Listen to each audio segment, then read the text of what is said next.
The tornado that shattered McAlester. What really happened? It began before sunrise. As most of McAlester was still asleep, something was already stirring in the sky above an invisible threat building minute by minute. The wake-up call. No one wanted, according to the National Weather Service. The first severe thunderstorm warning was issued around 6:10 a.m. By 6:30, multiple 911 calls began flooding in. Windows were shattering. Trees were folding like paper. Cars were flipped in their driveways.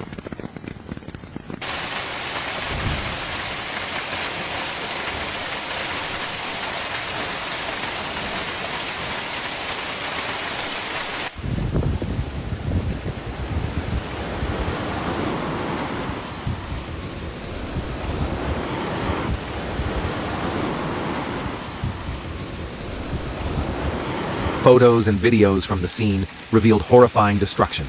A downtown McAlester storefront with the entire front wall ripped off, neighborhood homes without roofs, insulation dangling from exposed rafters, massive oak trees uprooted and lying across roads, driveways, even living rooms. In under 5 minutes, an entire community was changed. What made this tornado so violent? To understand this storm, we need to look up not just at the clouds, but at the conditions in the atmosphere. Key ingredients for a tornado: warm, moist air from the Gulf of Mexico, cool, dry air from the Rockies, jet stream winds above moving fast, instability plus rotation in the lower atmosphere. Think of it like a giant weather sandwich. Warm air rises, cold air drops, the winds twist it. That spin becomes a funnel cloud, and once it touches the ground, it becomes a tornado. Meteorologists later classified the McAlester tornado as an EF2, with winds between 111 to 135 miles per hour. That's strong enough to peel roofs completely off frame houses, snap or uproot large trees, flip train cars and SUVs. Why McAlester was in the crosshairs? McAlester sits on the edge of a region called the Tornado Alley Transition Zone. Once limited to Texas, Oklahoma, and Kansas, this zone has expanded eastward in recent years due to changing climate patterns. In fact, NOAA has published data showing a 30% increase in tornado frequency in eastern Oklahoma and Arkansas over the past 20 years. It's not just that tornadoes are happening more often, they're shifting. Cities that were once considered safe now find themselves in the path of deadly funnels. It wasn't just McAlester. This wasn't an isolated storm. It was part of a supercell system that swept across the region like a chain reaction. Wilburton, Oklahoma wind gusts hit 62 miles per hour. Multiple power poles snapped like twigs. Sheet metal roofing wrapped around trees like aluminum foil. Chester, Arkansas trees downed along a single rural road. Storm spotters reported winds just shy of hurricane strength.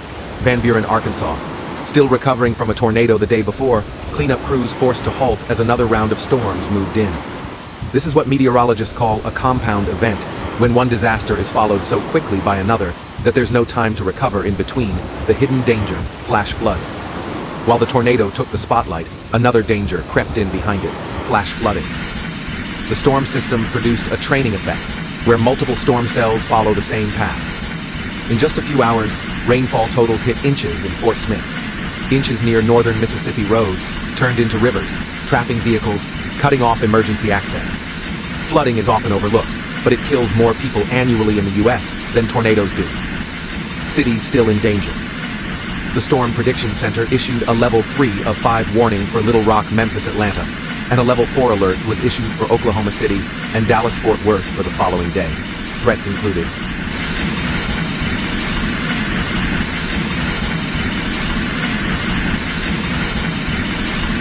at 6:28 a.m., Sarah Moore was making breakfast. Her 7-year-old twins were still upstairs brushing their teeth. The wind picked up, but that was normal for Oklahoma. Then the alert hit her phone. Tornado warning, take shelter, now. I looked out the window and saw the sky turn green. Then everything started vibrating. The cabinets opened on their own. That's when I knew we didn't have time to think. She screamed for her kids, pulled them into the downstairs hallway closet. Her husband slammed the door just as their back windows exploded inward. It sounded like a freight train mixed with screaming metal. My daughter was crying. I just kept saying, we're okay, just hold on. The tornado lasted only 45 seconds. When they stepped out, their kitchen ceiling was gone. A tree had landed on the garage, but they were alive. We dug with our bare hands. EMT David Riley, Wilburton paramedic. David Riley had just finished a night shift when the call came in, house collapse, people possibly trapped. He was 14 miles from the site and could already see smoke and flashing transformers on the horizon.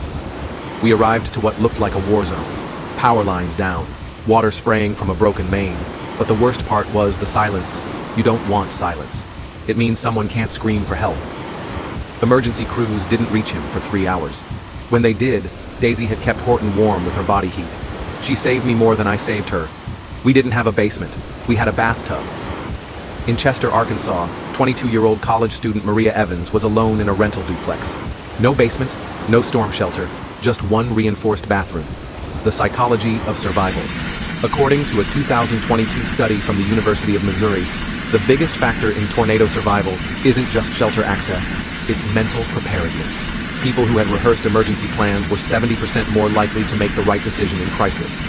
Families who had go bags and designated shelter spots experienced fewer injuries and panic episodes. Preparation isn't fear, it's love. It's protection. It's peace of mind when the world is chaos. These stories aren't just about luck or courage. They're about decisions made in seconds, shaped by years of habits and warnings. Coming up next, we'll look at what we can learn from McAllister, what science says, and what you can do to protect yourself before the next storm hits.